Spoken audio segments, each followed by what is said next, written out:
Well, our next speaker is Jiang.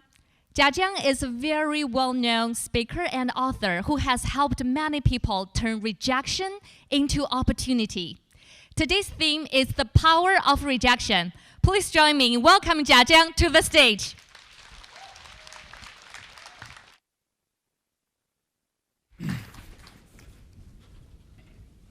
Wow.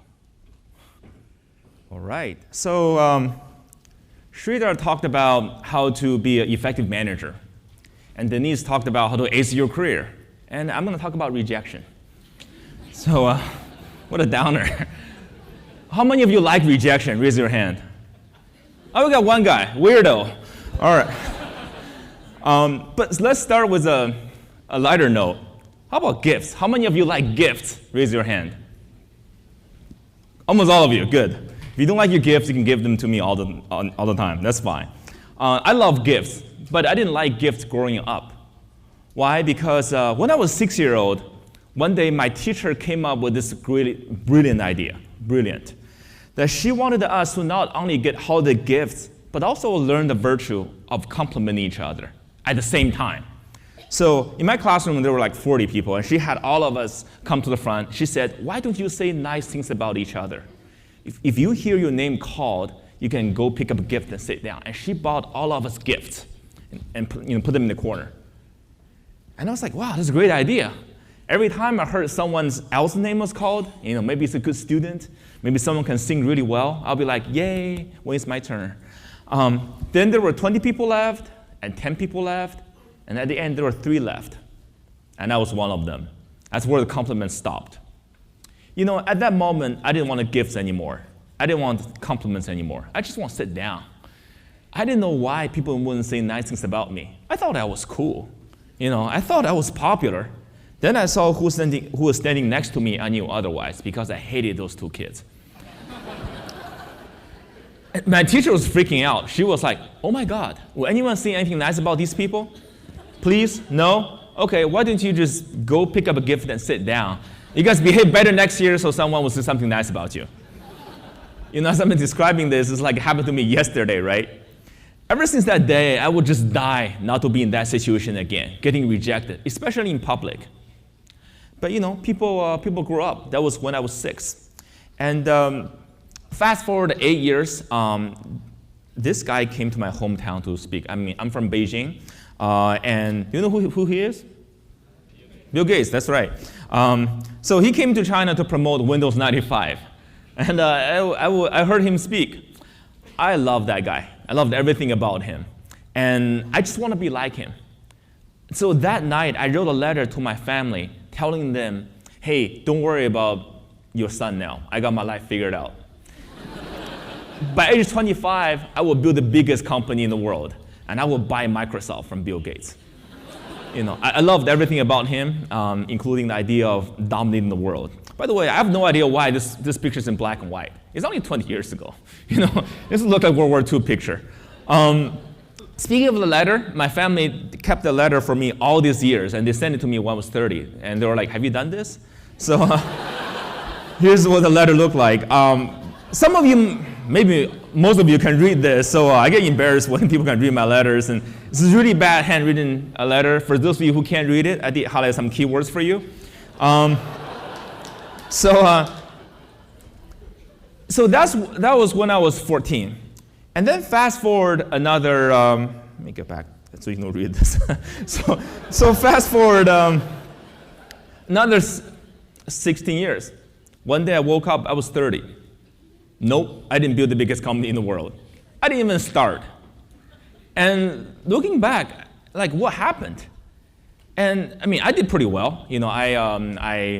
I bought a house and I went to school and found a job and got married and bought a dog and everything. I kind of fulfilled everything in this picture, this American dream, without the milkman. I don't know where they are nowadays. I think milkmans are awesome. But where was the kid who was writing that letter? He wanted to change the world. And even at work, I felt stuck. And I felt I wasn't progressing. I was stagnant. So looking back, like what happened to me? As it turned out, every time I had a new idea, Every time I want to do something, every time I want to present in front of people, get my ideas out, I just found there's a constant battle between the 6-year-old and 14-year-old. One wanted to change the world. Another was afraid of rejection. And guess what? Every time that 6-year-old won. And this fear of rejection even stayed with me after I started my company. So I started my company when I was 30. If you want to be Bill Gates, you got to start sooner or later, right? So I found a team of engineers we're building this app. I was having a good time. But a few months into my venture, I thought I got this opportunity to get an investor to invest in my company.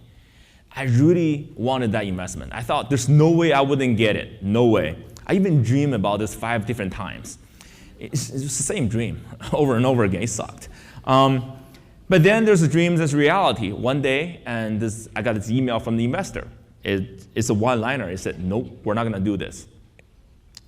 At that moment, I was really hurt. And I was hurt so bad that I wanted to quit. I thought I was smart. I thought I was well-educated. I got a good team.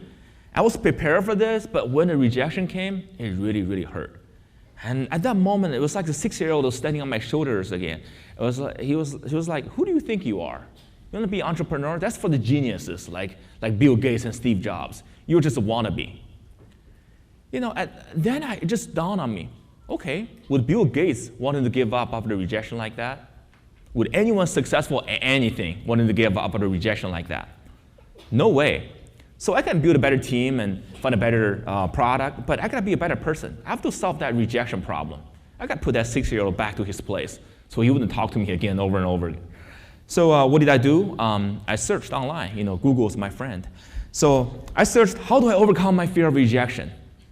First of all, I saw a bunch of articles written by psychologists telling me where is your fear and pain coming from. They were okay. Then I saw a bunch of articles written by these motivational speakers and sales gurus. They were just like, hey, don't take rejection personally. Just overcome it and move on. I was like, who doesn't know that? It was that simple why I was just so afraid. Then I saw a website. It's called rejectiontherapy.com. That was really interesting. Rejection therapy was this game invented by this Canadian entrepreneur, and he's got some real rejection issues. So that's why he came up with this deck of cards. It's 30 cards, and every card, it would give you a suggestion to get rejected at something. The idea is if you purposely getting rejected instead of running away, by the end of 30 days, you will desensitize yourself from the pain of rejection, and you'll become a badass. I'm like, this is a great idea. This is the best idea I've ever heard. I want to be a badass. I want to be a badass ass of them all. So I said, okay, I'm going to do this, but forget about 30 days. How about if I go overdose on rejection? I do this for 100 days. How about if I use my phone to film myself getting rejected, and I'll upload this on YouTube and make a video blog or vlog out of this thing? How about I just use my own imagination? I don't want a card telling me what to do. I'll just I'll have some fun and do this on my own. So that's what I did. This was what the website looked like then. Rejection 1, borrow $100 from a stranger. So my office was in downtown Austin at the time. One day I came down and I said, I better do this. So I saw this big guy sitting behind a desk in the lobby. He looked like a security guard. I'm like, okay, I'm gonna ask him. So I got there, I said, sir, can I borrow $100 from you? He looked up, he was like, no. Why? I said, no, okay, sorry. No, bye.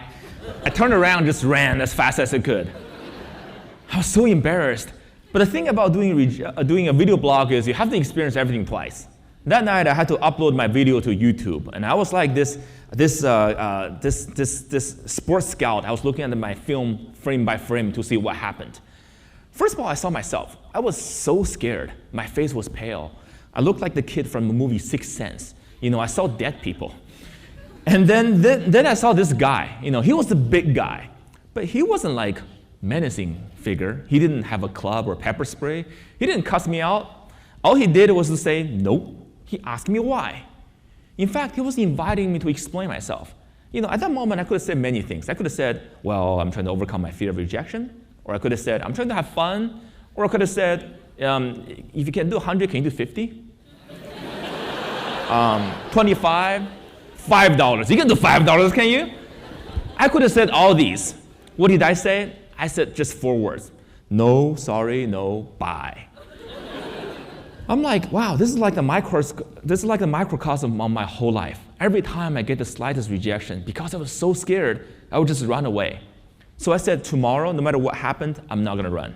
I'm gonna stay engaged and just chat. I wanna see what happens. So rejection 2, request a burger refill. So one day I had this burger for lunch, and afterward I talked to the cashier and said, can I get a burger refill? He was confused. He was like, what do you mean burger refill? I was like, just like a free drink refill, but with a burger instead. He was like, sorry, I don't do burger refill, man. That's where the rejection happened. But this time, I didn't run. I said, okay, if you give me burger refill, I'll come back here every day for the next 30 days. I'll tell everyone how awesome your burger is. Think about it, that's a pretty good marketing for a free burger. But he said, that's a good idea, but I can't do it. I'll get in trouble if I give out free food, and my manager is not here. I didn't want to get him in trouble, so so that's where I left. And guess what? I wasn't scared anymore. It was still really awkward, but I didn't see dead people at this time. So I said, okay, it's great. Day 2, I already learned something really important. If I don't have to run after a rejection, I don't have to feel too bad. Then day 3, something strange happened, like really turned my life upside down. Rejection 3 asked for Olympic symbol donuts. So one day I went to a donut shop called Krispy Kreme. I'm not sure if you like Krispy Kreme. It's my favorite. But I went to a Krispy Kreme, and I thought I was going to ask for donuts that look like Olympic rings. So basically, you interlink the 5 donuts, right? There's no way they're gonna say yes to that, right? I was gonna come in and prepare my joke, and I was gonna leave. But guess what? The donut maker took me so seriously. She was like, what did the color look like? How do I do this? She wouldn't say no to me no matter how hard I tried. And half an hour later, there was this donuts that looked like Olympic rings. And I'm like, what? My rejection request got rejected. And then as I kept doing this, like strange things that happened one after another. People kept saying yes to me. One day I had a soccer ball in my hand. I knocked on the stranger's house, and the guy opened the door. He has this giant Texas flag on his t-shirt. If you've been to Texas, people do that there. And I said, sir, can I play soccer in your backyard? He was like, soccer in my backyard? And he saw me, and he saw how serious I was. I had a soccer ball, shin guards, cleats, all decked out. And he was like, I guess so, come on in. I'm like, now what? So I did a little bit of dribbling of soccer and in the backyard. Before leaving, I asked him, how can you say yes to me? He was like, this is so off the wall, how can I say no? And then there's another day, I saw a police car, and I waved at him, and it's like, and he waved back at me, and I was like, no, I want to pull you over. So I pulled over a police car, and I said, sir, can I drive your car? Okay, I don't want to drive it away, I'll just listen to your radio, I want to give it a spin, I want to feel like a police officer. He was like, I haven't heard this before, sure, why not? So I drove a police car that day. And then there's one day, I got a bunch of yeses in a row. I got frustrated. I'm like, this is rejection therapy, not acceptance therapy. So I said, what's one thing that no way anyone's gonna say yes to me? No way. What if I fly a plane? By the way, I have no idea how to fly a plane. I have no knowledge and courage. And I just want to get rejected that day. So I went to this airfield in Austin. I saw this pilot-looking guy, and I said, sir, do you have a plane? He was like, yeah, I do. I said, can I fly it? He's like, do you know how to fly? I'm like, no. He said, no worry, I'll teach you how to fly. You want to go now? I'm like, why? What's going on? I said, turn out, he didn't own a commercial jetliner. He owned a gyroplane. If you've ever seen a gyroplane, it's like a motorcycle in air, like a miniature helicopter thing. So he's a rich hobbyist, and he wants to show everyone how awesome his gyroplane is. So he let me fly. It was amazing. I'll talk to you more about it. But you can go online to my YouTube channel. You can see my video for all of these, and it was a lot of fun. But speaking of video, after I posted this video on YouTube, someone put this in Reddit. It quickly went to the front page. Then it went to the front page of Yahoo. It went to the Times of India. It went to the Daily Mail of UK. This story became viral. A Krispy Kreme donut shop owner would not reject a rejection request. I can't even say that. So, and I'm like, and because of this, I started getting thousands of emails from strangers everywhere, and people were telling me, "Wow, this is really awesome. What you're doing is so inspiring." I'm like, I'm just trying to get rejection, And as it turned out, everyone had a fear of rejection. I thought I was the only one. And everyone had a fear of rejection. They can't wait to tell. They're living through their fears through my eyes. And because of this, I became famous. I started getting invites to speak on rejection at these different conferences. And I started getting on national shows. And I become this online rejection guy. But fame wasn't the thing I was looking for. I was looking for truth. I wanted to find out what something I can find that's the truth that's hidden in the plain view. So I found a lot of truth to things I didn't know before. First of all, is this the answer to this question: what is rejection? What is this thing we're so afraid of? But if you overcome the fear, you can make some real changes in their lives. As it turned out, rejection is pretty much a numbers game. It's a numbers game. In these 100 days, I could ask something that's outrageous. Someone would say yes to me. Or I could ask something that was pretty moderate, and someone would say no to me. But if you want to get a yes, just talk to enough people. Someone will say yes to me at the end. It's almost as if there's a number associated with every rejection. And if you go through enough no's, it becomes a yes. And then rejection is just an opinion. It's an opinion. And you can change that opinion too. In this 100 days, I could ask the same question to 10 different people. Someone would say yes. Someone would say no. Someone would smile and give me a high five. Someone just couldn't wait to get away from me faster. It says everything about that person. I was the same person making the same request, but it says everything about that person's maybe state of mind, or maybe what happened to him or her the night before, or maybe it's a lifelong of education or needs or prejudice. Who knows? It has nothing to do with me. It has everything to do with that person. But when it comes to rejection, we think it's all about us. We think we're the center of our universe. We think we're the heroes of our own movies. It's not. So that's why we take rejection so personally.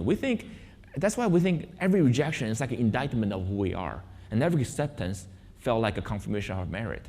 It's not. It's just an opinion. And lastly, rejection is a source of knowledge. So I wrote this book a couple years ago. It actually became the #1 bestseller on Audible. I love audiobooks. I talk about 16 ways you can get more yeses, 16 and things you can actually turn no into a yes. And so, by the way, Denise gave a great example of how do you turn no into a yes. How do you advocate for yourself?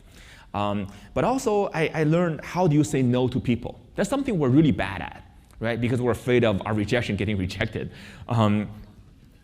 But there are ways you can say no without ruining the relationship, but also make the other person a fan of you even. But because of time, I don't have time. I'll do book signing during lunch. So if you want to get a book, you can come to me. But I want to leave you with the most important lesson I learned in these 100 days. Just 2 words. Just ask. Just ask. Remember I talked about I fly someone's plane?